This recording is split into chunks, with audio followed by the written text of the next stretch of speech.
Simone nos puede acompañar una hora porque tiene un compromiso laboral de hacer un directo periodístico. Entonces la idea es hacerlo en una hora si les parece, ¿no? Sí, sí, perfecto. ¿Cuánto se demora el video de Uribe? Bueno, ya empezamos a grabar. Buenas tardes, señores. Entonces, solamente vamos a poder transmitir en el Facebook Live por instante. No podemos hacer dos transmisiones. Yo estoy verificando en el Facebook Live, parece que está funcionando bien. Al nivel de ¿cómo se llama? De la retransmisión en YouTube, entonces no se permitió por instante. Entonces, la idea es hacer una hora. Los micrófonos podemos dejarlos abiertos, pero levantamos la mano cuando hablamos. ¿No te parece, Marta? Sí, sí, perfecto. Bien. Tenemos dos videos. Los dejamos abiertos. Sí, tenemos dos videos hoy, es decir, que vamos a analizar porque quise añadir justamente el video de contesta o de promoción justamente del expresidente de Colombia, el señor Álvaro Uribe Vélez, que justamente es un video que me gustaría mostrarlo porque yo tengo muchas críticas fuertes sobre este video. Entonces, va a ser una de mis trabajos principales, cómo está presentado. Entonces, Marta, si nos puedes presentar, por favor. Claro que sí. Buenas noches. Muchísimas gracias a nuestros invitados por su tiempo, por estar con nosotros conectados. Recibimos 1,200 solicitudes para conectarse en este Zoom. Teniendo en cuenta que este Zoom tenía capacidad para pocas personas, lo que se hizo fue enviarles un correo a esas 1,200 personas diciéndoles que se podían conectar, que vamos a estar transmitiendo en directo por Facebook Live, y también de uno de los sitios de Matarife me estaban pidiendo también ellos retransmitir vía streaming. Entonces, lo que queremos hoy es hacer un análisis de la serie Matarife, específicamente del segundo capítulo, porque pues obviamente ya ha habido otros paneles y otras discusiones sobre el primer capítulo. No podemos analizar la serie entera porque no la conocemos, no la hemos visto, no se ha transmitido, sino hasta ahora podemos hablar del primer y segundo capítulo. Bien, y para eso nuestros invitados de hoy son, por una parte tenemos a Philippe Boland, quien es francés, es economista y es especialista en gestión del conocimiento. Por otro lado nos acompaña Simone Bruno, quien es italiano, periodista internacional. También contamos con la presencia y la participación de Rafat Godme, quien es colombiano, es analista internacional, doctor en historia y docente universitario. Finalmente nos acompaña Diego Diegues Ontiveros, quien es argentino, es abogado, criminólogo, conjuez y docente universitario. Entonces, la idea es para las personas que no han podido ver el segundo capítulo de lo que vamos a hablar, es emitir primero, pasar los 7 minutos del segundo capítulo de la serie Matarife, y posteriormente, a pedido de uno de nuestros panelistas, Philippe Boland, vamos a pasar un video que sacó el Centro Democrático promocionando a Álvaro Uribe Vélez. Entonces, son unos pocos minutos para que podamos abrir el debate. Entonces, Philippe, si podemos pasar la segundo capítulo de la serie. ¿Ya están viendo el video? Sí. Sí, sí, sí.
muertos con los cadáveres de las carreteras del Salado. ¿Cómo cuántos muertos bien? Ya que como 25, ayer, no sé hoy cuánto habrá, porque hoy había tenido otro de desastre, Pacho Bravo y otro saliendo a Olivero. Como si al palo hubiera amarrado al papá junto al primogénito, hubiera caminado de vuelta a los 100 metros con el fusil terciado, hubiera alcanzado a escuchar el grito de dolor del campesino descansado al ver cómo el primer impacto le desbarata el vientre a su madre. Él es la tormenta de muerte que no deja de asustarnos.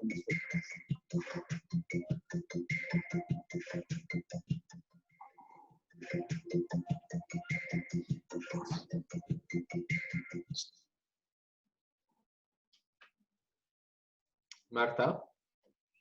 Bien, ahora, Philip, vas a proyectar como el documental o la respuesta que saca el Centro Democrático sobre la vida de Álvaro Uribe Vélez.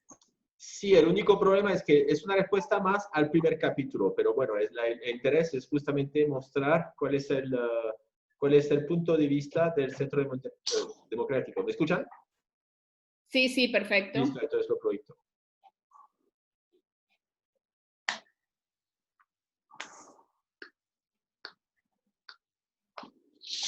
Vélez siempre ha combatido el narcotráfico. A la sociedad prevenida con una organización integral.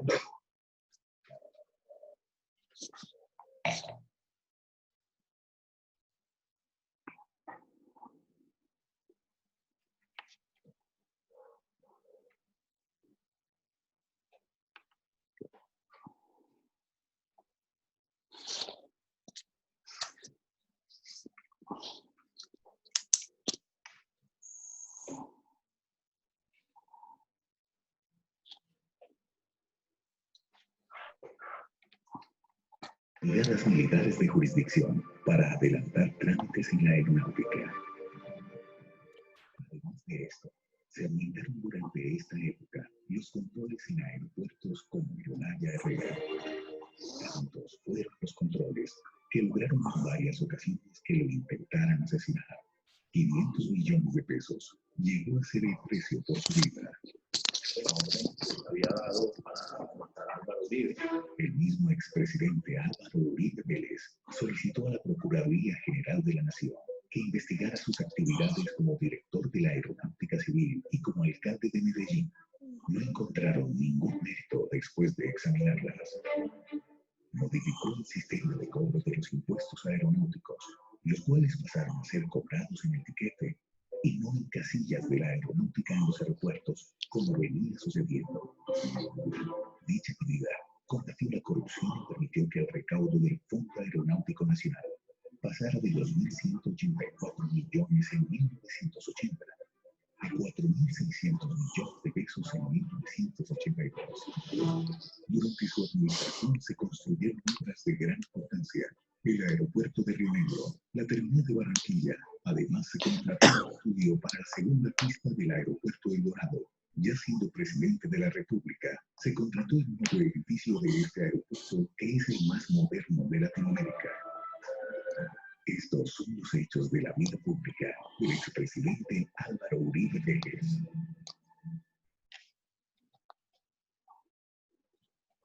Listo.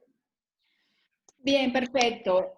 Para hacer una pequeña introducción de lo que es la serie Matarife, hay que tener en cuenta que es una producción, una expresión artística basada en documentos periodísticos de Daniel Mendoza Leal, que es su autor, su guionista, el guionista de la serie. Está basada en artículos periodísticos de Daniel Mendoza Leal, de Gonzalo Guillén, también durante todos los años que trabajó en El Espectador como periodista de investigación.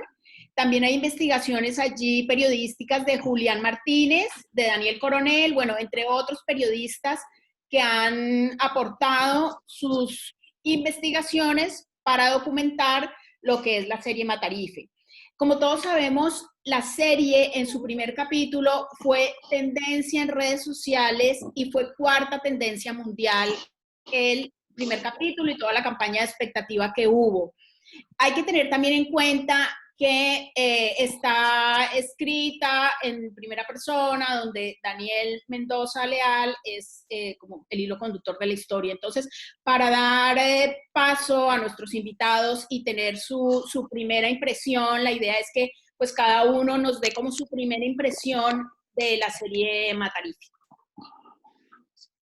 Entonces, comenzamos, si quieres, comenzamos, Simone, ¿te parece? Sí, claro, sí, perfecto. Muchas gracias, primero que todo, por esta invitación. Bueno, a mí me parece fundamental lo que tú dijiste, ¿no? Al principio, es decir, que esta es una serie, no es un reportaje periodístico, no es un proceso judicial, es una serie donde el autor expresa su visión sobre unos hechos y se funda sobre unas investigaciones periodísticas, ¿cierto? Ahora, a mí me parece muy, muy temprano para poder dar un juicio sobre la calidad de la serie. No me siento, digamos, en capacidad, además por el formato, que es un formato por el web, entonces son muy pocos minutos. Obviamente se prevé que la serie vaya a tener 50 episodios, entonces muy, muy, muy temprano para poder decir me gusta, no me gusta, etc. Lo que me parece pero fundamental es el fenómeno que ha venido generando, como tú decías, la tendencia, la resonancia, la importancia, el tipo de debate que se ha generado alrededor de la serie, y esto me parece fundamental porque me parece fundamental que Colombia empiece a hacer las cuentas con su pasado y empezar por las dos presidencias de Uribe y la época que fue gobernador y director de la Aeronáutica Civil. Me parece muy importante.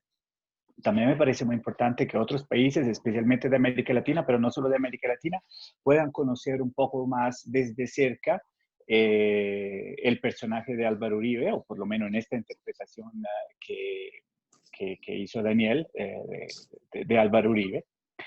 Y esto, digamos que hasta este momento me parece que es la base de este debate, ¿cierto?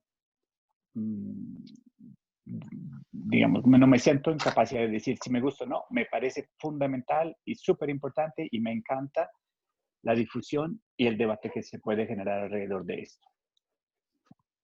Bien, perfecto. Y bueno, vamos con la primera impresión de Rafat. Bueno, un cordial saludo para todos y gracias por la invitación también. Sí, a ver, esta serie vale admitir, vale decir lo que tiene una importancia que amerita estar aquí justamente debatiendo y comentándola. Una importancia que viene del hecho de que hayan sido millones de reproducciones, millones realmente. El otro día le escuché a alguien decir que eso era el efecto de la cuarentena, que con tal de no ver RCN y Caracol, porque como ustedes saben, RCN y Caracol, que son los medios dominantes en Colombia, se la pasan nos tienen en una cuarentena lingüística, una cuarentena retórica. Mejor dicho, hemos aprendido todo cómo funciona la OMS y sus conceptos, cosa que antes era inimaginable, ¿no, Philip? Ya todos nos volvimos expertos en OMS, Organización Mundial de la Salud. Pero fuera de chiste, es decir, que la gente se haya dedicado a ver por millones esta serie, refleja justamente eso. La caída estrepitosa, la cada vez mayor pérdida de credibilidad que tienen los medios dominantes en Colombia y en otras partes del mundo. Y digamos que se puede decir que esta serie, desde el punto de vista histórico, está inaugurando una nueva era en Colombia. No, creo que exagero, no inaugurando, está cristalizando una era en Colombia que es la era de los medios alternativos a través de las redes sociales o los medios digitales. Así que esto es, digamos, está marcando un hito histórico. Uno mira los comentarios también en los medios donde transmiten este tipo de serie documental, se puede llamar así una simbiosis, serie documental. Y en efecto, eso es lo que te dice. Que por fortuna existe Internet en estos tiempos de cuarentena y antes y después para ver cosas alternativas. Entonces, eso es una primera cosa. Que estemos aquí comentando lo que estemos aquí, de pronto algún debate posteriormente, ya de por sí marca un hito histórico, sobre todo por la cantidad de reproducciones que ha tenido. Ahora, desde el punto de vista histórico propiamente dicho, este no es un documento histórico. Es decir, yo como historiador, uno debe decir que ¿se están usando fuentes nuevas o fuentes novedosas? No. ¿Se puede usar como fuente en futuras investigaciones? Tampoco. Pero con eso no estoy intentando desmeritar el trabajo de los realizadores. Porque en efecto eso fue lo que dijo el señor Mendoza. Yo lo he escuchado en varias entrevistas. Él dijo, mi propósito no es traer aquí fuentes nuevas. Mi propósito no es traer chivas. Ese no es el propósito. El propósito de él es justamente hacer una serie con su propio enfoque creativo, con hechos históricos que pueden ser reales. Por eso es que yo llamo una simbiosis entre serie y documental, porque ese es el propósito. En primer lugar, era mostrar una síntesis de toda la investigación que se ha hecho en torno al personaje central de la serie, para hacer revivir, para reposicionar al personaje en la agenda nacional de nuevo. Aunque bueno, decir de nuevo es también un poco quizás errado, porque el señor Uribe parece que siempre ha estado en la agenda nacional, y esto lo ha rescatado.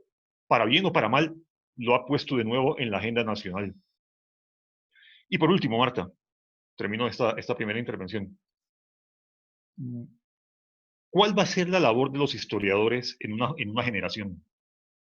25 o 30 años, cuando se vayan a hacer historias de Colombia del siglo XXI y el último cuarto del siglo XX, cuando los biógrafos profesionales hagan la biografía del señor Uribe Vélez. Esto va a ser una tarea ardua, pero la síntesis que aparece en el documental, que no es nada nuevo, hay investigaciones que la respaldan, pues bueno, o se puede constituir en una forma de interpretar la historia a partir de un hito, que es el reposicionamiento de los medios digitales, o se puede hacer un estudio de cómo los medios digitales también han marcado una tendencia. Así que, si quieres, para más adelante podemos dejar una discusión en torno a cuán verídico o cuán certero es la información que aparece en estas investigaciones y que recoge el documental, porque esa es la función. Lo recoge y lo sintetiza para colocar de nuevo en la agenda a este personaje. Y, perdón, una última cosita breve. ¿Quiénes miran este documental? Yo tengo la impresión de que quienes los miran son personas que son, digámoslo con nombre propio, antiuribistas. Es decir, ¿cuántos uribistas están viendo esta serie? Yo creo que pocos. Yo creo que pocos. O sea, el uribista es uribista ciegamente. Vean o no vean esa serie, no van a creer en lo que dice ahí, ¿entienden? Bien, bien, Rafa. Bueno, vamos con Philip. ¿Tu impresión?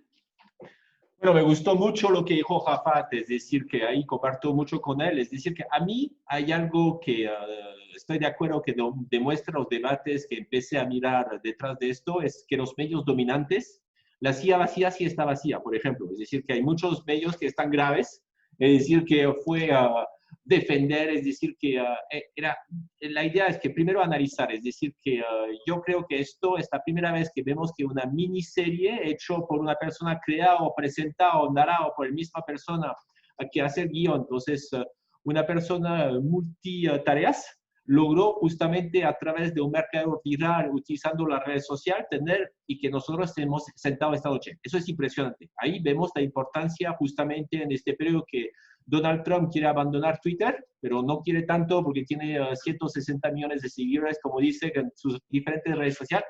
Vemos la importancia de esto.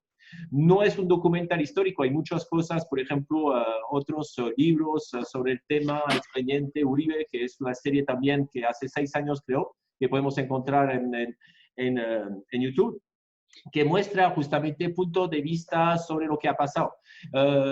Lo que me molesta es que directamente él acusa, es decir, que al lugar de tratar de hacer una cosa, vamos a demostrar, vamos a mostrar, ya está acusando de una. Entonces ya sabemos que es un personaje horrible, entonces le voy a mostrar que este personaje es horrible. Eso no me parece. A mí me gusta tesis, antitesis, síntesis, justamente para que la gente empiece a tomar. Porque aquí hay gente que son fanáticos, y esos fanáticos de un lado o del otro, ¿eh? Es decir, que no van a cambiar de punto de vista, le podemos mostrar lo que queremos.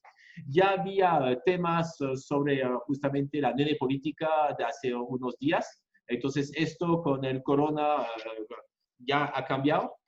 Entonces, a mí hay cosas al interior que me parece que, bueno, estoy esperando, está iniciando, entonces no he visto nada, entonces he visto los 2 primeros capítulos.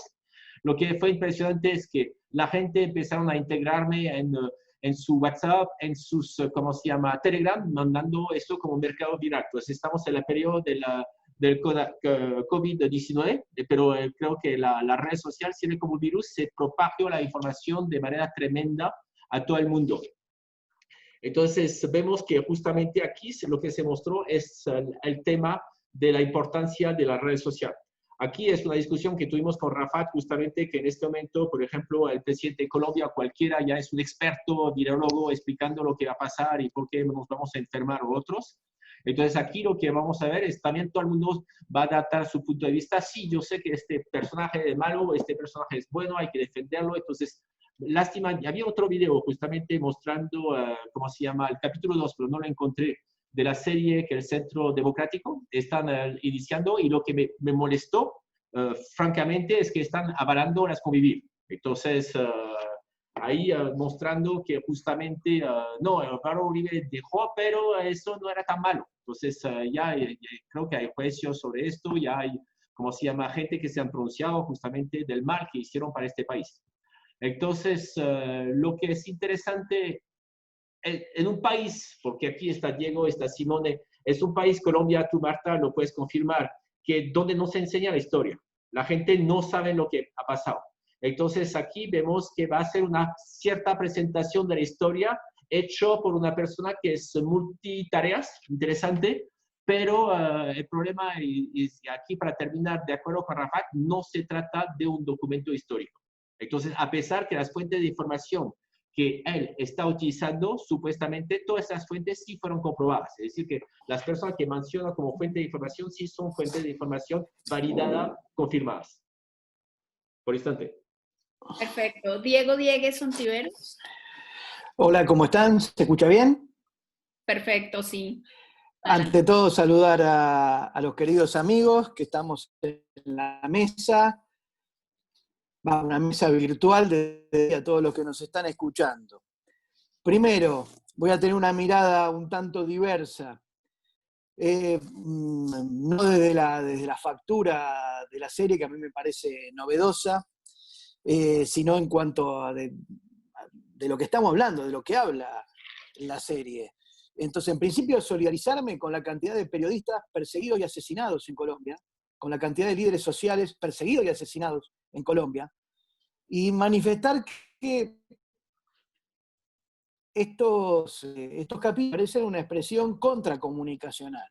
Miren, hoy me parece que las redes sociales terminan siendo, no sé si ustedes coincidan, con la pared, ¿se acuerdan? La pared en la calle.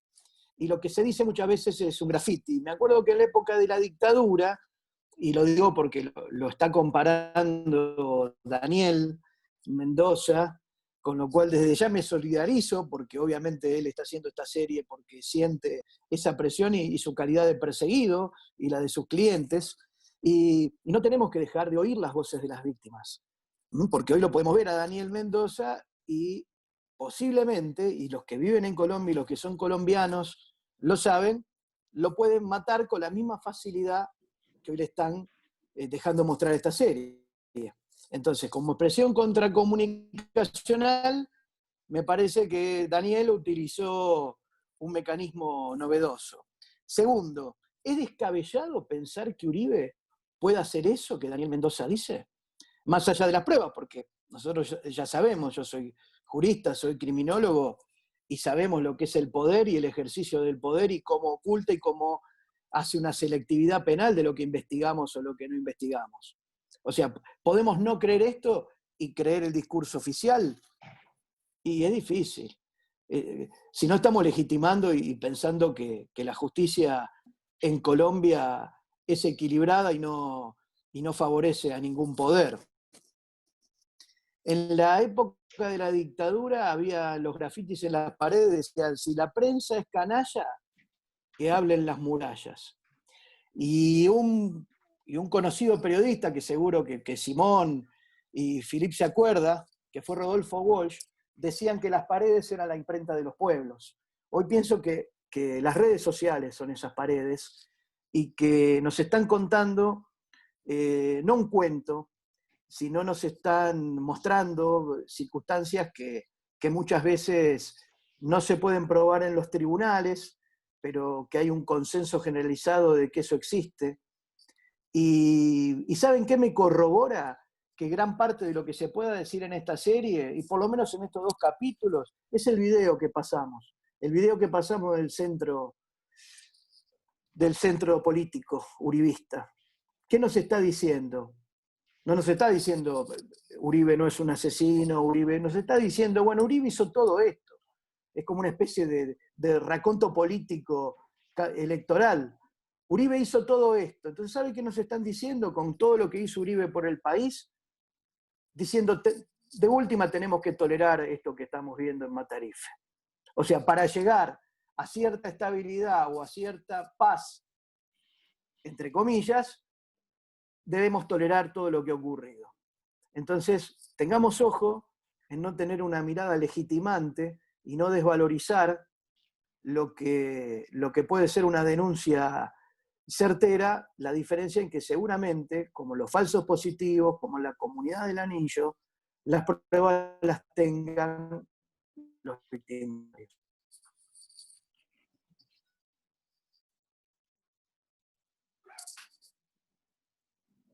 ¿Listo?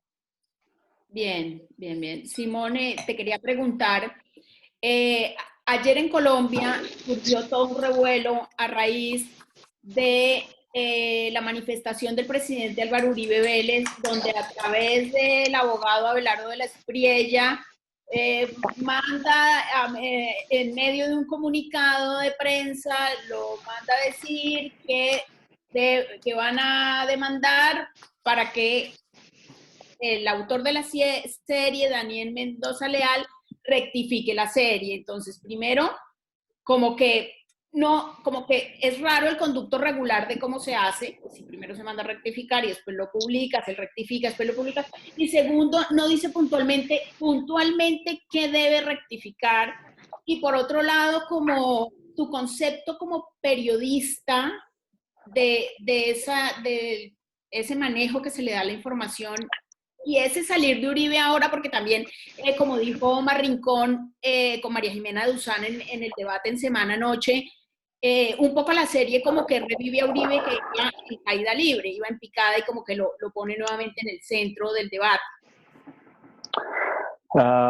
Bueno, primero una cosa, sobre lo que dijeron Philip y Rafat, pues obviamente yo estoy de acuerdo con buena parte de las cosas que dijeron.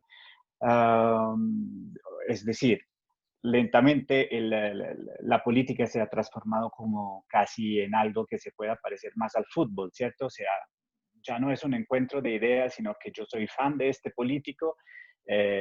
Hasta de pronto me gusta solo este pedacito de lo que él dice y por este pedacito me aguanto todo el resto de las otras cosas que de pronto no entiendo, no me gustan mucho. Entonces hay esto, obviamente. Entonces, por supuesto, la mayoría de las personas que ven esta serie serán antiuribistas, si los queremos llamar así, pero también es cierto que yo me acuerdo que Uribe durante su segundo periodo presidencial en las encuestas tenía 98% de aprobación y eran encuestas que tenían margen de error del 5%, o sea que se podía llegar al 103% de aprobación, que no sé exactamente lo que quiere decir.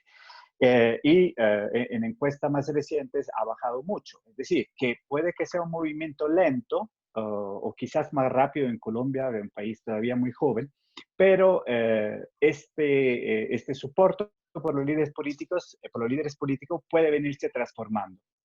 Y la otra cosa es que Uribe, si calculamos hasta solamente la presidencia, él ha ganado 4 de las últimas 5 elecciones, o sea, sus 2 elecciones hizo elegir Juan Manuel Santos, perdió la segunda vez contra Juan Manuel Santos y metió a Duque a la presidencia hace poco. Entonces, una persona que en el escenario político nacional lleva 20 años, por lo menos.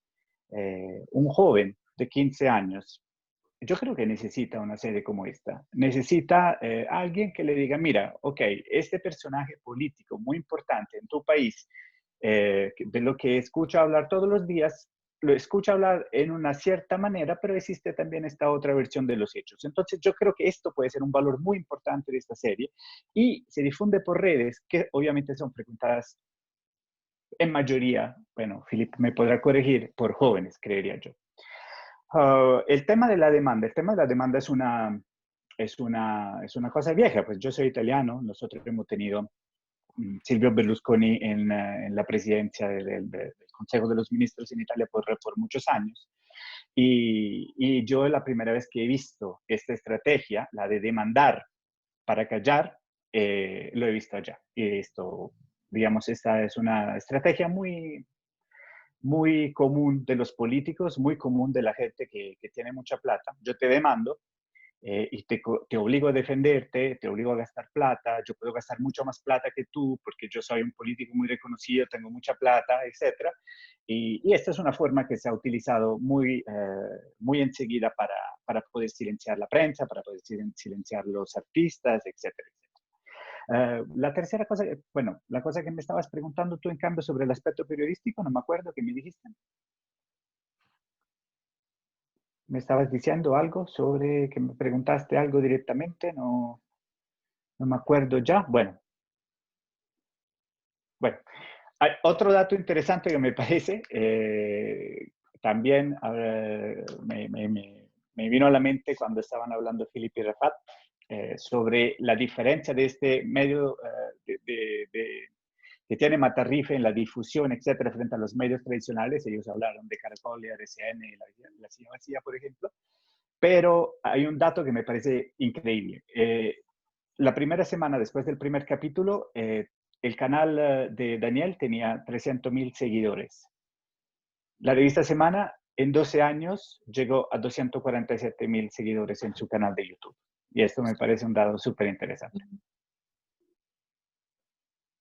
Sí, claro que sí, Simón. Es toda esa tendencia y en redes sociales, las personas que han retransmitido, que han enviado los capítulos por WhatsApp y demás, que por eso también era un poco la crítica de la duración, que porque solo 6 minutos y que entonces la serie no se va a terminar nunca, pero pues obviamente ellos han explicado que es para que se pueda distribuir por el canal para el que está hecha, que es redes sociales, poderlo distribuir por Facebook, por los grupos que se han creado. En este sentido, yo le quisiera preguntar a Rafat, ¿cómo ves, digamos, esta discusión histórica de la polarización que se genera en el país, en un país bastante fragmentado, bastante polarizado, donde, como han expresado nuestros panelistas, con un documental o con el otro, no vas a hacer, digamos, cambiar de idea a las personas pasionales, las que tienen sus motivos, digamos, de estar de un lado o del otro, pero sí que nos hables un poco de históricamente esa polarización en el país que obviamente también ha generado mucha violencia. Sí, primero permítame yo comentar algo, agregar algo a lo que decía Simone, y es lo siguiente, Marta, qué pena. Yo tengo la sospecha de que si el señor Uribe puso a uno de sus abogados a demandar por una supuesta, para exigir una retractación, una rectificación, la sospecha es, ¿le están dando importancia? Si le están dando importancia, quiere decir que están reconociendo que hay algo de verdad ahí detrás. No sé. En anteriores declaraciones del señor Uribe no le manifestó ninguna importancia, pero de repente salen videos defendiéndolo, de repente sale el abogado diciendo que va a pedir una rectificación. O sea, deja mucho que pensar. Quiere decir que le están dando importancia, quiere decir que, bueno, que mucho de verdad puede haber ahí detrás. Ahora, en cuanto a la pregunta específica que me hacías es, en primer lugar, el señor Uribe encarna una historia de por lo menos 4 décadas de violencia y desestructuración cultural en Colombia. 4 décadas. Ahora, él encarna esas 4 décadas, pero al mismo tiempo él también arrastra otras décadas más de violencia en Colombia y de desestructuración cultural. Uso el término desestructuración cultural en el sentido amplio y muy profundo que usan los historiadores hoy en día, la historia cultural. Una historia que viene con la desestructuración de comunidades, de minorías, de arrasar con una cultura, de crear una nueva violentamente, una cultura de violencia. Con todo esto lo que quiero decir es que si sumamos todas estas décadas de violencia en Colombia que encarna esta figura, en realidad quienes han venido polarizando el país son ellos. No es al contrario. No es ni el señor Mendoza, ni es Petro, ni es la guerrilla, porque en efecto, todo esto es consecuencia de la polarización, de la desestructuración y de la violencia estructural, que también es otro término muy importante que usamos los historiadores en Colombia. Así que cuando calumnian, cuando denigran a los periodistas, porque eso también ha sido típico, eso ha sido típico, han tratado al señor Julián Martínez, al señor Guillén, a Garavito, a otros, tanto las élites dominantes como otros periodistas que reproducen el discurso de la élite dominante, los han venido denigrando, han venido tratando de deslegitimar sus investigaciones. Eso también genera polarización. Pero independientemente de todo ello, el hecho es que, ¿quién ha dicho que la polarización también puede, o sea, la polarización también puede tener efectos positivos para el país? Y yo personalmente espero que el país se dé cuenta con este tipo de nuevas iniciativas que hay en el que hay en los medios digitales, que efectivamente se supere la polarización provocada recurriendo a una nueva concienciación. Es justamente eso. Y por último, vuelvo e insisto, quiero retomar brevemente un punto que toqué en la presentación, en el bloque anterior. la labor de los historiadores en las futuras generaciones, ¿cuál va a ser? ¿Cómo van a retratar este periodo de las 4 décadas que encarna el señor Uribe? ¿Cómo se van a elaborar las prosopografías o las biografías en torno a este señor? ¿Qué es lo que encarna este señor en la vida histórica de Colombia? Pues yo personalmente, y como académico y como historiador, tengo respuestas, Marta. Y si tú me lo permites, más adelante yo las puedo plantear. Pero adelanto una. ¿Qué tanto o cómo? ¿Qué tanto no? ¿Cómo ha influenciado el narcotráfico en la evolución política y económica de Colombia? Creo que esa pregunta puede ya responder a lo que yo pienso como historiador de este señor y lo que encarna este señor en la historia del país. Bien. Philip, tú como especialista en gestor de conocimiento y especialista en tecnologías, en contenidos para redes sociales, ¿cómo ves esta relación de la tendencia que ha tenido la serie con también el análisis que tú has hecho de esta serie, otra que sacó, o de este capítulo que sacó el Centro Democrático? Es decir, esa serie o ese documental que sacó el Centro Democrático también fue tendencia en redes, y por qué medios se viraliza ese contenido. También tener en cuenta que como algo que se emite esta serie con ese fin de ser masivo, de que llegue a todas las personas, de que llegue a través de su celular, ¿cómo no lo puede censurar? O sea, ¿cómo se dificulta el censurar algo que se triplica, se multiplica y no lo puede silenciar? Bueno, son varias cosas. Primero, el tema de la viralidad de este video, es decir, que es una población que son los mamertos de izquierda que van a mirar esto, los progresistas, nosotros, entonces, ¿quién nos está escuchando? El Centro Democrático tiene chuzas, lo sabemos, entonces ellos utilizan otros medios para escuchar la información, entonces eso podemos hablar más adelante. No, siendo serio, es decir, que vemos que obviamente el de Matarife fue muy bien hecho, el mercado viral detrás, entonces fue importante justamente la cobertura que ha tenido, entonces funcionó muy bien. Al nivel de censura podemos ver que es complicado, es decir, que lo vimos esta semana con justamente los tweets de nuestro compañero de Estados Unidos, Donald Trump, que trató justamente de impedir a Twitter que le pusieron justamente unas recomendaciones debajo de sus tweets sobre la veracidad de la información, a pesar que Facebook y Zuckerberg lo protegió, entonces en este momento es complejo. Lo que debemos ver es que esta polarización, es que el problema de Colombia no es solamente polarización, es decir, que no hay que olvidar que este año ya estamos a 150 muertes de líderes. Entonces, también utilizan otros medios para darse a conocer. Yo lo que, retomando lo que dijo Rafat, es decir, de los periodistas en Colombia, yo desconfío mucho, porque muchos no son periodistas, son comunicadores sociales. Es decir, que no tienen una formación. Lo que puedo decir es que de los periodistas, aquí hablaron de Julián Martínez, tuve el placer de conocerlo y yo confío 100% en él. Es decir, que él sí sé que es una persona que se toma el tiempo de verificar la información, sus fuentes y todo. Entonces, vemos que justamente el interés ahí de la viralidad de este video de Matarife fue justamente que el Centro Democrático o Democrático, como no recuerdo cómo se llama este centro, entonces el centro de Uribe, es un centro que es experto en Twitter. Twitter es la herramienta de ellos. Por eso que lo mostré el video de que lanzaron en Twitter. Que aquí justamente lo que utilizó Matarife es Instagram, es YouTube, son Telegram, entonces es más, utilizó todos los medios de comunicación. Entonces vemos una experticia más amplia justamente del lado de Matarife que del lado del video de Matarife, que del lado de justamente del centro. La utilización de Telegram es inmensa. Además, a mí varios me incorporaron justamente para que siguiera esto. Entonces fue interesante cómo lo estaban justamente manejando. Lo que yo de este video vamos a ver lo que está aprendiendo. Hay una cosa que me gustaría realmente, es decir, mostrar un poquito un ex que estuvo en mi región, en Lyon, que se llama Cruz Barbie, que estuvo por América Latina, a ver cuál influencia ha tenido en Colombia. Es decir, que me gustaría justamente ver si tiene una información justamente con el centro actual y y y Klaus Barbie. Entonces, eso es una información que me gustaría, de novedad, que no sé. Entonces, yo tengo mis dudas y me gustaría saber si realmente este personaje influyó aquí y cómo influyó.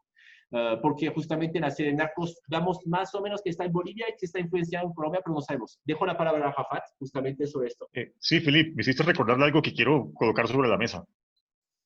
A ver, esta serie documental, Simbiosis serie documental, va a provocar una debacle en el uribismo. O sea, ¿el uribismo va a perder adeptos con esta serie? No. Yo no lo creo. No. Yo no lo creo. De todos modos, o sea, que los uribistas pierdan adeptos no necesita esta serie. Eso está claro. Pero de todos modos, el uribismo ya ha perdido y va a perder muchos más adeptos. Y el principal causante de eso no solamente va a ser lo que rodea al señor Uribe, sino la presidencia actual, ¿no? No, pero y una cosa interesante con esta pandemia, es decir, que vemos que todos los países están graves y están en dificultad. Colombia, la dificultad va a llegar en unos días. Entonces, porque está subiendo el número justamente de contagiados y todo eso. Entonces, lo que vamos a ver es que muchos gobiernos que están presentes en este momento en cualquier país van a tener un rechazo. Lo estamos mirando en Estados Unidos, lo vemos en Francia, en varios. Entonces, la gente está rechazando al gobierno de turno porque justamente todos están manejando mal la crisis, supuestamente, entre comillas. Es decir, que esto sí también le puede tocar mucho más al uribismo, justamente el tema del confinamiento y otros, que justamente el tema de la miniserie. Porque como decías, yo estoy seguro y lo vemos, es decir, que yo, bueno, tengo la ventaja de ser ateo y trabajar en Cristovisión. Entonces, haciendo el cubrimiento del viaje de un argentino, que es actualmente Papa. Y vemos que los fanáticos justamente del Papa se van a quedar de su lado, los que no son fanáticos obviamente de otro lado. Yo aquí estoy más neutral, pero es decir que es muy difícil justamente convencer a uno que es creyente y un ateo, es decir que son dos mundos aparte. Y aquí es igual, es decir que es una creencia. El uribismo para mí en Colombia, y nos conocimos Marta justamente en Conciencias, donde la directora era Marta Rosario Guerra, entonces creo que es una figura también fuerte del uribismo, y es decir que sería imposible hacerles cambiar las creencias de la señora, ¿sí o no? Es complicado, es decir que cuando uno entra en esta religión, es una religión total. Bien, Sí. bien, Filip.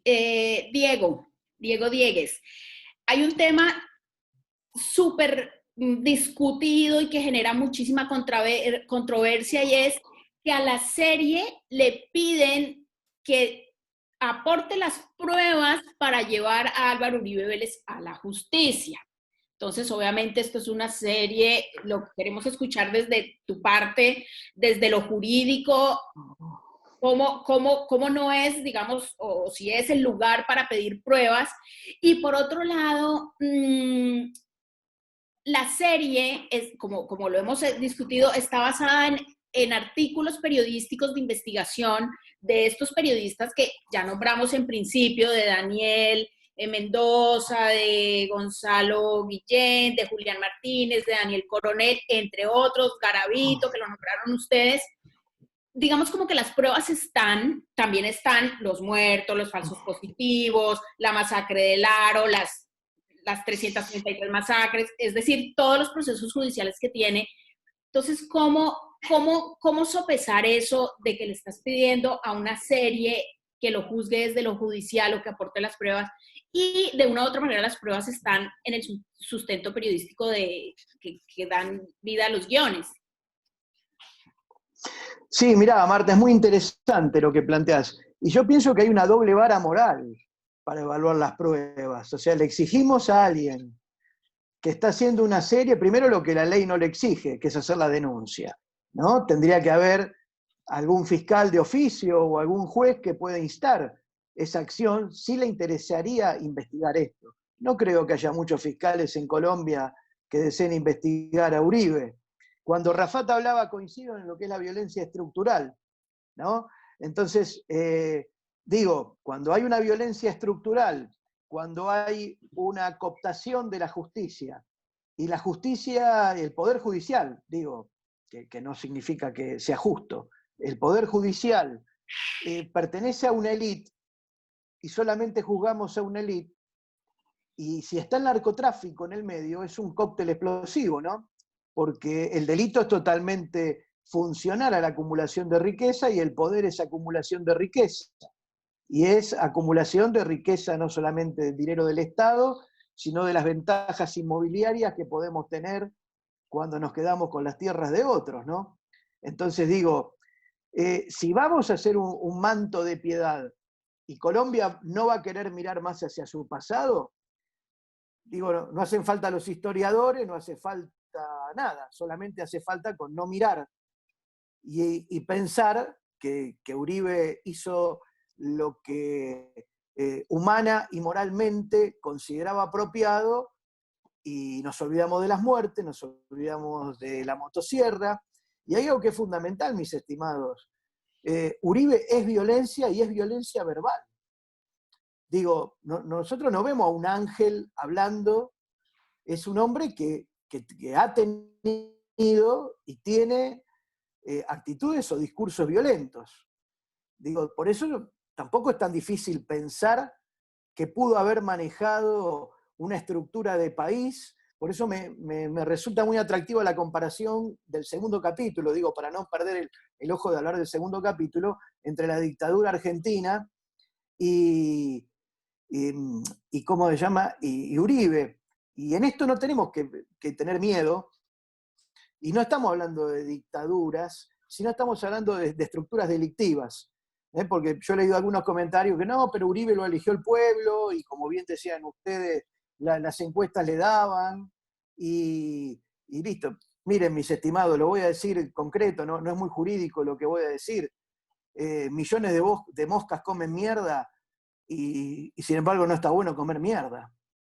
Entonces, que muchos colombianos voten a Uribe, sigan votando a Uribe, o que muchos argentinos hayan tolerado la dictadura genocida que tuvimos, no significa que no exista una estructura criminal dentro de un gobierno para someter una oposición o someter a un sector de la sociedad. Y también se pueden hacer obras, se pueden hacer muchos puentes, se pueden regalar muchos bolsones de comida y tener una violencia estructural soportada para, con y desde el delito. O sea, son dos cuestiones que pueden ir de la mano, pueden hacer millonarios a una nueva élite política, y ese lugar, ese club, esa asociación en el Nogal y en el Nogalito, ¿no? Después ya en la cárcel, como habla la serie, tampoco es descabellada. O vamos a descubrir ahora que existe una élite, y ha existido desde el virreinato del Río de la Plata, de la Gran Colombia para acá, una matriz de corrupción que ha marcado nuestros gobiernos. Sí, claro. Sí, te tengo una pregunta, Diego, si Marta me permites. Sí, Filip, adelante. Esto que justamente la gente está utilizando redes sociales, ¿puede evidenciar la inoperancia de la justicia colombiana con todas las impunidades que hay? Sí, es que para mí va más allá, no es inoperante, es operante para un sector de la sociedad, es inoperante para el que no tiene la posibilidad de pertenecer a esa élite, pero es absolutamente funcional a los deseos de una clase que no necesariamente está conformada solo por la política, sino que está conformada también por una matriz privada que se beneficia de esta situación. Miren el caso del lawfare, miren el caso de la guerra jurídica.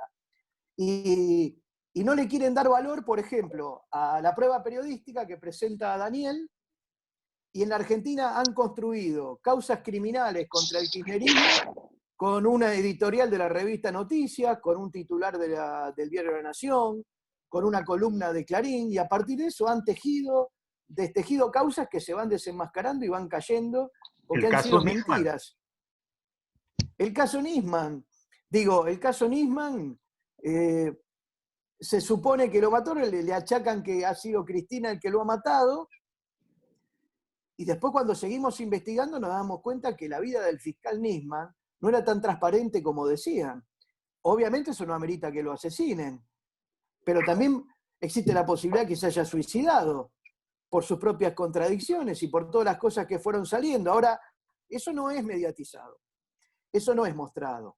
Entonces, cuando le toca al más débil, le exigimos el nivel probatorio, la capacidad probatoria, como le va a pedir seguro de la Espriella, que es un avesado defensor del uribismo y le va a pedir las pruebas que sabe que no va a poder fabricar, pero por otro lado la derecha internacional se vale de pruebas periodísticas de menor valor para armar megacausas donde denosta, persigue y condena al opositor político.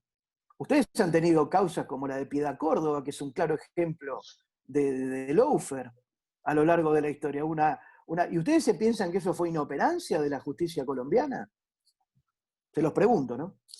Claro, Diego. Ahí lo que sucede es que en Colombia hay un 95% de impunidad en los delitos comunes. Entonces también es un poco estarle como exigiendo al país algo que no funciona correctamente desde las estructuras, ¿no?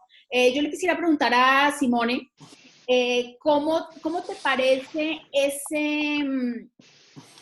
esas comunicaciones de parte del presidente Uribe ante la serie, ante la misma campaña de expectativa, lo que pasó con el episodio de la revista Rolling Stone, que hace una presentación de la serie y básicamente a través de un comunicado del Centro Democrático recibes un regaño y como más o menos diciéndole como que le prohíbe promover la serie? O sea, eso me imagino que genera una disyuntiva para los distintos medios que quieren promover la serie, o los medios alternativos o los medios participativos. ¿Y cómo ves tú toda esta campaña de desprestigio al mismo Daniel Mendoza, que le han salido alternamente unas campañas alternas de desprestigio, de por qué no está en el Club del Nogal, que si le expulsaron del Club del Nogal, bueno, todo lo que han dicho, las fotografías que han publicado? Es como, ¿cómo interpretas tú esas reacciones? Pues primero que todo le escribieron al viejo.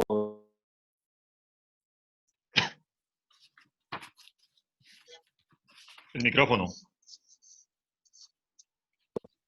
Ok.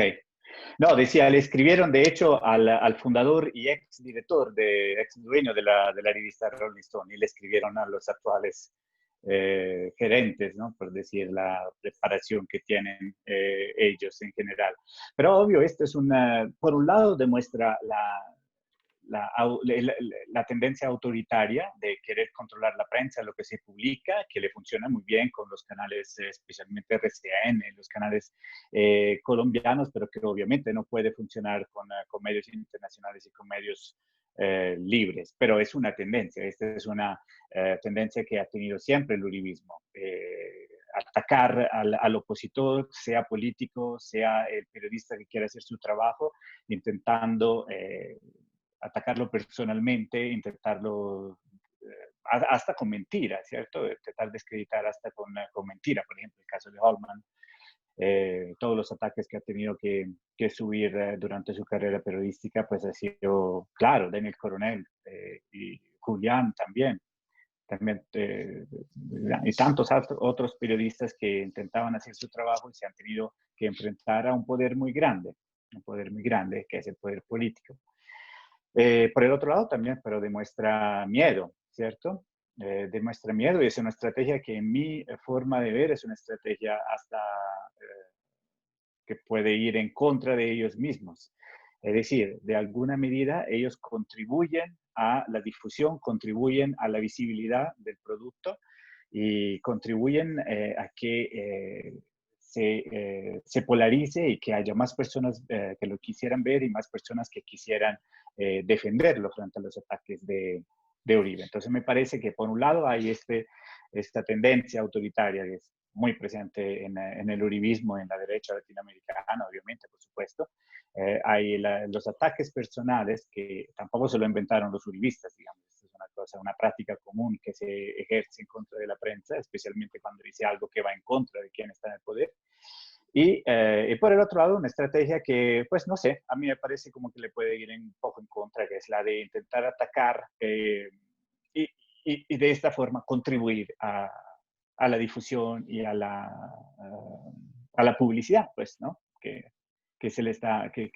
ellos participan en hacerle. Me pareció un poco como la misma estrategia que tuvieron cuando iba a empezar el paro del 21N, que fueron los primeros en empezar a hablar del paro antes del paro, demostrando que tenían mucho miedo que casi pudiera volver algo parecido a lo que estaba pasando en Chile. Bien, Philip iba a decir algo, luego Rafa. Justamente aquí se muestra lo que evidencia anteriormente el desconocimiento actual del Centro Democrático de las redes sociales, porque justamente se llama el efecto Bárbara Streisand. Es decir, que eso lo pueden encontrar en Wikipedia, es decir, que si tratamos de borrar una información o tapar una información en redes sociales, al contrario, eso se va a divulgar mucho más al nivel nacional e internacional. Entonces, lo que estamos mirando con esto es decir que, por ejemplo, en Francia hubo artículos cuando se dieron cuenta, ¿cómo así? Están interviniendo. Entonces, a ver, esta serie puede ser interesante. Entonces, suscitaron el interés al lugar de justamente tratar de tapar, fue el contrario. Entonces, aquí es solamente para que miren justamente, en este momento yo creo que el Centro Democrático se está envejeciendo bastante. Entonces, y son gente que no tiene la capacidad, utilizan siempre los mismos métodos de chuzadas y otros, y no están utilizando justamente los medios de comunicación mucho más modernos, que son las redes sociales, que vemos que justamente lo están utilizando en esto. Rafa. Sí, dos cosas. La primera, pues ese es el talante de la actual élite en el poder. Ese es el talante. Recordemos cuando el New York Times reveló la directriz de las fuerzas en torno a la ejecución de ciertas misiones que nos hacen recordar a los falsos positivos. ¿Lo recuerdan? Que la revista Semana, por cierto, no quiso sacar. Pues yo recuerdo que allá llegó a Nueva York el entonces canciller, el señor, recuérdame el nombre, el actual ministro de Defensa, Carlos Holmes Trujillo, ¿no? Él fue a Nueva York y pidió una cita con el New York Times, básicamente para decirles no publiquen eso. Ellos, o sea, la versión oficial es que fueron allá a mostrar cuál era la realidad y cuál era el contenido de esa directriz. Pero en realidad era ir a decirles cómo hacer su trabajo. Ese es el talante del actual gobierno. Ese es el talante de los grupos dominantes en Colombia, sean uribistas o no, en los últimos años. Para decirlo coloquialmente, los verdaderos chavistas son los uribistas. Ya ustedes saben cómo es el juego de palabras, ¿no? Eso por un lado. Lo segundo.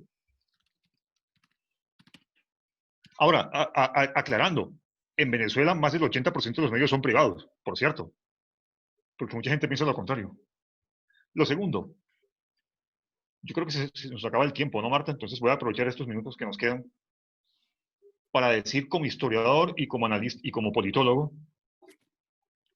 qué tan veraz es el contenido de las investigaciones periodísticas y que sintetiza y presenta la serie documental.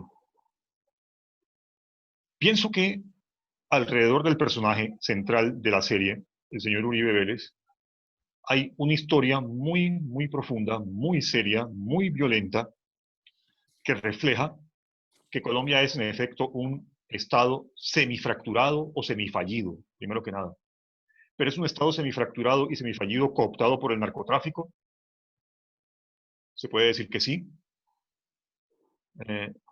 Y no crean que es el país del lado, ¿no? No lo crean. Porque ese es el nuevo juego retórico que hay ahora. Espera, te quiero hacer una pregunta. ¿Cómo ves justamente en el reportaje que mostré para defenderse? ¿Utilizaba al hijo de Pablo Escobar? Permíteme un momento, Philip y Rafa, que Simone Bruno tiene un compromiso periodístico y debe irse, entonces nos va a dar su interpretación final. Oh, yo estaba pensando una cosa, que al final creo que a mí me gustaría ver un proceso en donde se tiene que hablar de Uribe, las relaciones con los paramilitares, por ejemplo. Un proceso generado quizás por una demanda de Uribe o por una demanda del Centro Democrático contra Daniel Mendoza. Hay muchos ejemplos en los años pasados de multinacionales, por ejemplo, que demandaron a alguien que decía lo que estaban haciendo y empezando un proceso, muchas cosas se tuvieron que hacer públicas. A mí me gustaría ver un proceso contra un proceso de este tipo donde se tiene que hablar públicamente y mostrar las pruebas que relacionan Uribe con el Centro Democrático. Y por otro lado, cuando se le pide a Daniel Mendoza las pruebas judiciales, etc., o sea, la culpa no es de Daniel si la justicia no ha actuado o si los testigos se han muerto. En la realidad existen varias verdades, ¿cierto? Existe una verdad judicial, existe una verdad periodística, y estas dos muchas veces se comunican entre ellos. Existen varios ejemplos de investigaciones periodísticas que llevan a demandas y viceversa de procesos judiciales que luego llevan a profundizar la parte periodística. Y también hay una verdad histórica, que es la que Rafat podrá con sus colegas analizar después, y que va más allá de lo jurídico, más allá de lo periodístico, analiza los fenómenos más estructurales y puede, digamos, dar una idea después que los eventos han pasado. Pero entonces a mí me parece que no le compite a Daniel a Daniel Mendoza tener que mostrar las pruebas jurídicas, las pruebas judiciales, etc. Y esto me parece como una cosa importante para mencionar. Perfecto, Simone. Muchísimas gracias por tu Ustedes, muchas participación, por gracias y disculpe acompañarnos, por tus apreciaciones. Un gusto. Gracias. Bueno, Philip, ibas a decir algo, ibas a preguntar, que te pausé para darle entrada a Simone. No, es que yo quería preguntar a Rafat cómo veía que el hecho que justamente en el video Uribe pide, o los uribistas le piden al hijo de Pablo Escobar de defender a... Me pareció raro, no sé. No, eso es efectivamente, eso refuerza lo que estoy diciendo. O sea, a ver, voy a retomar una idea de Diego que es muy importante. Colombia es un estado semifallido. O mejor dicho, Colombia tiene una categoría entre estado débil y estado fallido. Pero no llega a ser un estado fallido propiamente, ni llega a ser un estado colapsado, o sea, que es el extremo del fracaso de un estado. Precisamente, retomando lo que decía Diego, porque lo que hay de estado opera o funciona para lo que tiene que operar. Es decir, el Estado, lo que hay, lo poco que hay de Estado en Colombia, funciona para servir a los intereses de una élite. Y aquí, rápidamente comento dos cosas desde el punto de vista histórico. Una élite que tiene intereses en ciertos sectores, básicamente dos. En Colombia hay dos sectores económicos dominantes. El sector financiero, y en la actual cuarentena queda probado, más que probado, cómo este gobierno gobierna para el sector financiero, incluyendo los dueños de los fondos privados de pensiones, ¿no? Y por otro lado, el sector ganadero. Y por ahí uno que otro que se va metiendo poco a poco, como por ejemplo el sector privado de la salud, que también es un sector muy poderoso y para el cual el gobierno... ¿Quién ha pensado en esta cuarentena, Felipe? ¿Quién ha pensado en desprivatizar la salud? Nadie. ¿Y cómo se previene una futura pandemia? Pues con un sistema público de salud. Ni siquiera Claudia Nayibe, la alcaldesa de Bogotá, que terminó siendo un fraude monumental, ha hablado. Es más, ella está hablando es de privatizar y profundizar más la privatización de la salud. Entonces, en ese sentido, la élite dominante gobierna desde hace unas 4 décadas para esos sectores. Y lo segundo, que es también un aspecto muy importante desde el punto de vista histórico, los imaginarios de la población, de un sector de la población colombiana en torno a los miedos que se han creado desde que surgieron las guerrillas en Colombia. Los imaginarios en torno a que no se puede permitir que lleguen ciertos sectores como la izquierda al poder, porque recuerden lo que decían de Petro, si votamos por Petro nos va a quitar el apartamentico, si votamos por Petro nos va a quitar la finquita. Ese tipo de imaginarios se han venido creando, ¿no? O sea, en otras palabras, como historiador, lo que ha venido ocurriendo es que esta élite ha racionalizado los temores. Los ha racionalizado. Y eso es muy importante tenerlo en cuenta. Entonces, para concluir, o para resumir lo que he dicho hasta ahora, estamos ante un Estado semifallido, con lo poco que hay de Estado sirviendo los intereses de una clase, y que racionaliza ciertos temores para poder justamente perpetuarse o seguir en el poder. ¿Quiénes son los que votan por el uribismo? Y con esto termino. ¿Quiénes son los que votan por el uribismo? 3 clases de personas. El clasista, y por ahí podemos meter en ese saco del racista, el clasista que teme perder sus privilegios de clase. O sea, bueno, puede que no sea Uribe, en general vota por la extrema derecha, pero en este momento Uribe es la cabeza de la extrema derecha. ¿quién más vota por el uribismo? El ignorante. El ignorante.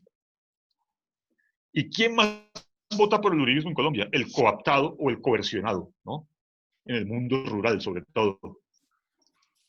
No, pero tienes razón, tiene que haber mucha gente que vota, porque como no hay compra de votos, entonces hay que buscar votantes en varios sitios. Como no la hay, ¿no? No hay. Como no hay Diego, niña política en Colombia.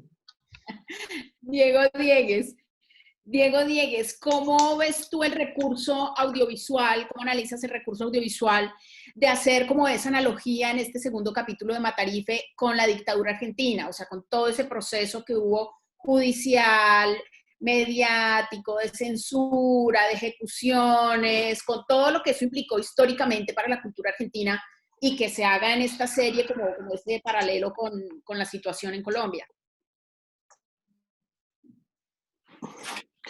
Mirá, me parece un muy buen recurso utilizar eso porque es un recurso muy profundo, no es solamente hacer una comparación entre dos. Videla está acreditado que es un genocida, ha sido condenado por genocida. Uribe todavía no. Ahora, podemos hacer un parangón entre los procedimientos. Entonces, ustedes fíjense, en Argentina hubo lo que se llamó los parapoliciales. Los parapoliciales serían como los paramilitares, y se quedaban con la propiedad de las personas que secuestraban o hacían desaparecer, sus hijos. Entonces, el caso argentino es un caso emblemático, no solamente de hasta dónde puede ir la crueldad del hombre, porque entiende que tiene un gran parangón con el nazismo, pero nos habla de cómo se puede estructurar un poder para generar un estado criminal generalizado, para favorecer diferentes regiones. El proceso de organización nacional de la dictadura argentina, que no solamente tuvo a Videla, fue un proceso que también tuvo su amnesia social, ¿no? Al punto que se le hicieron a la cúpula en la democracia, se hablaba de la teoría de los dos demonios, como si hubiera dos ejércitos que estuvieran en una misma posición de lucha, y eso no era verdad. La suma del poder público que tiene el Estado no lo puede tener ningún ejército contrarrevolucionario. Entonces, primera mentira. Les tiro una frase que les va a gustar. Para mí el derecho es la ficción del poder. Vamos a coincidir seguro con Rafat. Entonces, cada poder ficciona y pune, elabora sus códigos penales, y así ya los obtenga elaborados, administra en connivencia, muchas veces dolosa, con el Poder Judicial, administra esos artículos del Código Penal que ya está. Y le da unos más que otros. Entonces, si como bien decís vos, Martita, tienen el 95% de crímenes comunes impunes, imagínate lo que tocará al crimen más especializado, como es el crimen de Estado, ¿no? Entonces, la comparación me parece muy valiosa, pero no solamente desde el punto de vista efectista, de hablar de dos dictadores o de dos genocidas, sino de cómo se puede estructurar un crimen organizado por regiones, con estructuras orgánicas y con un mundo financiero y privado que, así como me imagino que habrá financiado muchas cosas del uribismo y muchas campañas políticas, en la Argentina financió una dictadura. Hoy estamos en un estadio, los que participamos de ciertas causas para la verdad o pertenecemos a organismos de derechos humanos, como pertenezco yo, estamos yendo ahora, muy lentamente, por el mundo privado, por las empresas que apoyaron a esa dictadura. Y no se olviden que en ese terreno nosotros tenemos un gran jugador, que es el Grupo Clarín y el Grupo La Nación, que hacen y deshacen o pretendían hacer y deshacer gobiernos. Entonces, los últimos resultados en Argentina y el gobierno de Alberto y de Cristina hablan a las claras que no alcanza con un odio mediatizado, sino que la población a veces analiza otras cuestiones, y como bien decían los comunicadores, también tanto Simón como Philippe, existe un gran descreimiento sobre lo mediatizado, y cada vez van quedando más como los viejos locos que gritan, ¿no? esos homeless que gritan y le gritan a los presidentes. Bueno, yo pienso que vamos camino a medios concentrados que van a tener que desconcentrarse.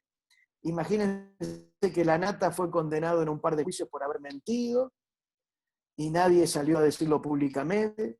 Fue condenado por daños y perjuicios por haber inventado historias de corrupción, y hoy Lanata siendo en el prime time de la televisión y nadie se asombra, pero también cada vez tiene menos encendido, tiene menos seguidores, y nos vamos dando cuenta que hay ciertas realidades que no coinciden con el voto popular. O sea que el voto popular necesariamente es diferente el análisis en Colombia que en Argentina, pero no necesariamente al convalidar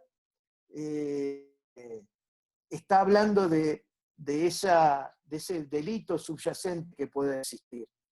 Digo, el macrismo fue votado y salió democráticamente, pero hoy y mañana vamos a seguir descubriendo el gran patrón delictivo financiero que tuvo el macrismo, que no se equivocó, que gobernó y conformó anuencias espurias con parte del sistema judicial y salió a cazar, con Z, salió a cazar enemigos.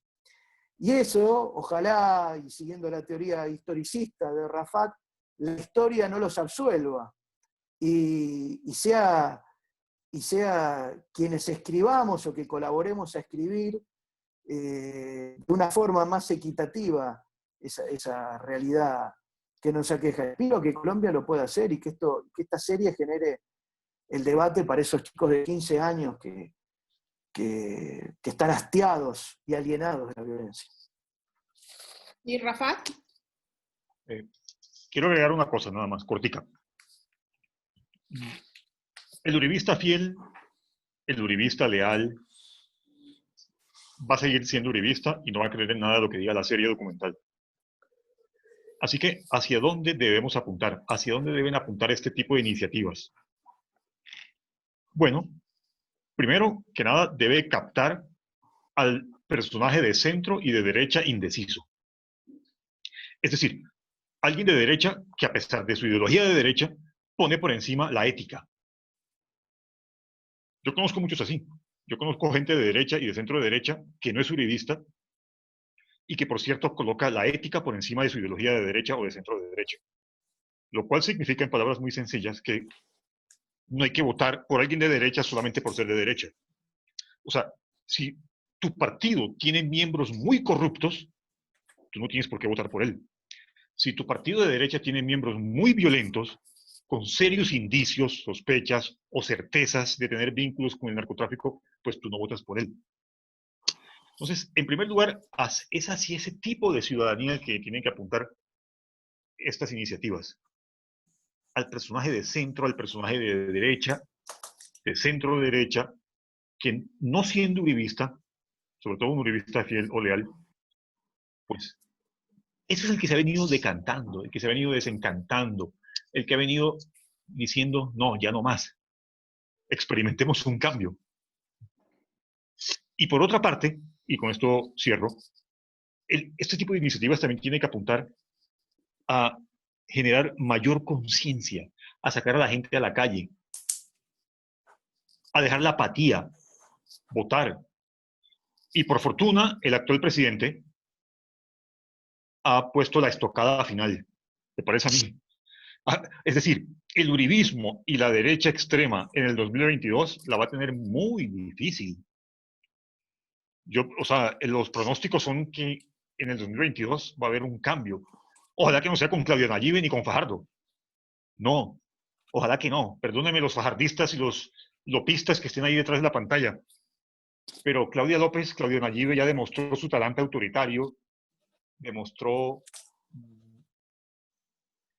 que su bandera anticorrupción terminó siendo un fraude. No sé cuál va a ser la alternativa en el 2022, pero bueno, creo que sobre va a haber un cambio. Sí, yo quería decir que lo que me gusta en este documental es que está bien hecho porque justamente sabe que la gente es boba. no le gusta justamente olvidar rápido, es decir, que somos como peces rojos, entonces el hecho que es recurrente, que es corto, eso es bueno porque va a entrar poco a poco. A tal punto que, por ejemplo, aquí mira en Colombia, es decir, que los Panama Papers, la CIA vacía entendió muy bien que no sería continuar porque la gente se iban a olvidar, entonces ellos prefirieron tapar el caso, pero es cierto, había gente en la CIA adentro, pero bueno, es otro tema. Entonces, el problema, y una recomendación a Diego, por favor, estamos hablando con colombianos, hay que explicar, porque hay una palabra que aquí no se conoce, que es crimen organizado. Sería bueno explicar un poquito lo que es, porque aquí se olvidan un poquito de lo que es esto. Y de los partidos que has anunciado para el 2020, hay muchos que tienen vínculos con este crimen organizado, no solamente del centro democrático. Entonces, es interesante justamente ver que aquí lo están haciendo recurrente, corto, para que la gente continúe hablando. Es decir, que esto puede desgastar a muchos, estamos de acuerdo, a la gente esperar una semana para tener una nueva serie, dado que está hecho muy en modelo Netflix, y Netflix sabemos que la mayoría de las series se puede consumir todos de una, entonces que aquí justamente lo ponen gota a gota. Entonces vamos a ver cómo le está funcionando. Al nivel de la viralidad sí es impresionante, 4 millones, ni cuando Macron salió a decir que estamos en guerra en Francia, logramos 4 millones de personas en redes sociales. Entonces ahí sí es un impacto bastante importante. El impacto no solamente en Colombia, ya traducieron la serie en inglés, entonces ya en Estados Unidos y otros. En Francia todavía no está traducida, la gente lo está tratando de ver en inglés, porque justamente como Netflix abrió la puerta con toda la serie narcotraficante, ellos lo ven como la serie. Entonces un documental sería a ver qué está pasando con este personaje que desconoce. Entonces, lo que me molesta es justamente que lo fije como ya de una, ya es ¿cómo se llama? Es el enemigo público que hay que tumbar. Entonces, me habría gustado más que llegar justamente a una conclusión que la gente mismo, es decir, como decía Rafa, que se tome y empiece a mirar los de un poquito más de derecha, un poquito más de izquierda, y se hace su punto de vista. Y después, terminando, decía, yo creo que este personaje está, que aquí no los impone. Entonces, esta imposición es complicada porque mucha gente va a tener un rechazo. Ya me está atacando mi ídolo, o entonces ya de rechazado de una, entonces no quiero escuchar más. Que no trataron de convencer. Entonces, ese es el único problema que veo en la serie. Entonces, la manera que está abordando, como digo, el tema del pez rojo me pareció espectacular, porque como digo, en este momento de corona y de COVID, lo que dijo Rafa, todos somos expertos porque todos los días escuchamos hablar de esto. Entonces nos damos cuenta que cuando una cosa empieza a ser recurrente, la gente empieza a hablar. Entonces, como ya habíamos perdido el tema de las series, telenovelas una vez a la semana, entonces esto está reemplazando, entonces me parecía muy bien hecho. Es decir, al nivel de comunicación, digo que está perfecto. Diego, desde lo jurídico y periodístico, ¿cómo ves tú esa relación que hace de esa investigación donde él va uniendo como todas las piezas, digámoslo así, y esas piezas están vinculadas con personas directamente relacionadas a Álvaro Uribe Vélez? Ahí se empieza a ver a Marta Lucía Ramírez, que fue ministra de Defensa, que está actualmente en la vicepresidencia de la República, empiezan a salir coroneles, ministros, es como todo ese engranaje desde una investigación periodística, pero atada directamente a una investigación jurídica, judicial.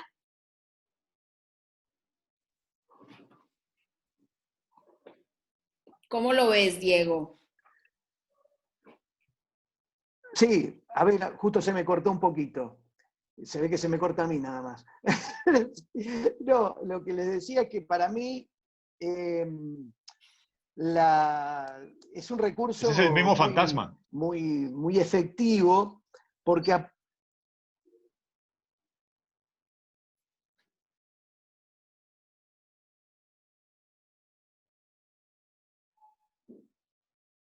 Se cortó, ¿no? Sí, yo no lo escucho. ¿Dieguito? Diego Marta, mientras recuperas la comunicación, vale la pena recordar a la audiencia que la señora vicepresidenta, ella no solamente está cuestionada por lo que pasó ahora con el memo fantasma. Hace unos años, de pronto Filipe lo recordará, la empresa de su esposo también estuvo involucrada en un escándalo, entre comillas, de lavado de dinero, donde ella tiene acciones en esa empresa, ¿no? O sea, esto no es nuevo. Pero ya lloró, ¿la escuchaste? Ya lloró por esto. Entonces hay que perdonarla, ¿no? ¿El qué, perdón? Ya ¿Me escuchan? por el tema, entonces hay que olvidarlo, es decir, que ya pecó, pero ya está absoluta. Sí, Diego, te escuchamos. Sí. No, Ahí. les comentaba que sí, tengo algunas interferencias poco usuales. Así, ¿ahí me escuchás, Martita? Sí, perfecto, Dieguito. No, para concluir, les digo que me parece que Daniel lo presenta como una investigación muy similar a cómo trabajamos desde la investigación criminal, el famoso atando cabos, y Armando, cuando uno diseña una investigación de este tipo y parte de la base de tener todos los elementos, es trazar el esquema final de ese crimen organizado. Y para organizarlo, me parece muy gráfico y muy cinematográfico hacer esas uniones con los hilos rojos y los pinches, porque así trabajamos también los investigadores. Tal vez no desde esa manera tan gráfica, sino hacerlo a través de algunos soportes más cibernéticos en la actualidad y enlaces, pero verdaderamente así se trabaja una investigación, tratando de concatenar hechos y acciones. Por eso me parece que está enfocado desde ese lugar, porque le da un aire un poco más serio. Y yo entiendo que al fin de la serie vamos a tener, me parece, un esquema que tranquilamente cualquier fiscal podría tomarlo y ponerse a investigar, porque estamos hablando de personas de carne y hueso, no con seudónimos, y personas reales. Y digo, ¿el Nogalito es verdad o es mentira que está lleno de delincuentes de diferentes corrientes ideológicas y de diferentes facciones, ya sea del mundo privado o público? O sea que entiendo que puede ser creíble y hasta aceptable o investigable el esquema de crimen organizado que plantea Daniel, ¿no? Bien. Philippe, ¿ibas a decir algo? Mi conclusión es que lo que me gustó en este reportaje es que permite justamente mostrar que una persona sola logra justamente montar con documentos que después, bueno, los historiadores pueden cuestionar, pero es decir, que da la palabra a la gente, es decir, que no tiene que ser Donald Trump o, ¿cómo se llama?, un presidente de la República para tener acceso y que la gente lo empiece a escuchar. Entonces, si la gente quiere denunciar cosas, entonces los medios de las redes sociales es un excelente medio para dar a conocer justamente hechos a nivel nacional e internacional. Entonces, es la puerta abierta justamente a otro tipo de información, es decir, que la gente ahí no va a tener solamente la información de los medios tradicionales de los comunicadores, pero sino también la información dada directamente por los personajes que están involucrados en ciertas cosas. El tema del Nogal, él fue miembro del Nogal, esto sabemos, entonces ahí podemos ver justamente lo que está pasando. Y aquí recordando justamente a un franchute, Ignacio Ramone, hablando del periodismo 3.0, el periodismo ciudadano, entonces que la gente ya que utilizan esto. Yo, por ejemplo, hoy me gustó, mi hija me mandó fotos, ella está en la manifestación que hay en este momento contra el racismo en Francia, porque tuvimos un caso no similar, pero casi similar a Estados Unidos. Entonces, mucha gente salió a la calle justamente para denunciar y ella me mandó sus imágenes de lo que estaba haciendo. Entonces, es interesante ver que de fuente, entonces ahí no tengo la fuente mandada por el medio de comunicación, tengo directamente la fuente mandada por mi hija mayor. Entonces, es esto que ha cambiado. Es decir, que ahora hay una sugerencia del periodismo ciudadano, dado que en este periodo donde la información está controlada por los estados, porque como todo el mundo tiene miedo y todo el mundo está confinado, ver que justamente la gente puede seguir informando. Rafat, ¿ibas a agregar algo más? No, eso era básicamente. Bien, no sé si hay algún comentario. Claro, básicamente nosotros por eso pasamos este video de Matarife, la segundo capítulo, y pasamos también al principio del debate el del Centro Democrático, porque la idea es que las personas saquen sus propias conclusiones, tomen sus propias decisiones en las urnas cuando corresponda, Y pues obviamente queríamos pues también tener como todo este soporte judicial y toda esta discusión que dimos de cómo le estás pidiendo a una serie que o es ficción o es una expresión artística o está basada en hechos periodísticos, documentales, históricos, de lo que hay que reclamarle precisamente a la justicia, ¿no? Y que no lo hemos logrado en el país. Entonces, un poco presentar el panorama, que se den las discusiones, escuchar los distintos puntos de vista y que las mismas personas saquen conclusiones. Es decir, si bien la serie no llevará al presidente Álvaro Uribe ante la justicia, si bien es ese reclamo que hay desde la sociedad de medios alternativos, participativos, comunitarios, sociales, que haya otras voces. Y que sí hemos visto que las personas no quieren consumir solo los medios masivos o los medios que obviamente sabemos que están censurados de una u otra manera, o estos medios que cuando el periodista está investigando, le presentan primero la investigación a quien lo están investigando antes de ser publicada, o sea, como todas esas cosas que hemos visto que pasan en Colombia, ¿no? Y finalmente tener en cuenta que el mismo periodista, Daniel Mendoza ha dicho, sí, y yo quiero que por la serie, o por el nombre que le puse a la serie, o por los capítulos, que me demanden y vamos a ver allí las pruebas donde corresponden, ¿no? En los estrados judiciales también, él como abogado, como criminólogo que es. Entonces, pues, muchísimas gracias a ustedes por su tiempo, por sus aportes, por sus apreciaciones y esperamos vernos, pues, en una próxima oportunidad, en un próximo debate. Muchísimas gracias. Muchas gracias. Saludos. Bien. Muchas gracias. Gracias a las personas que se conectaron. Muy amables por su tiempo.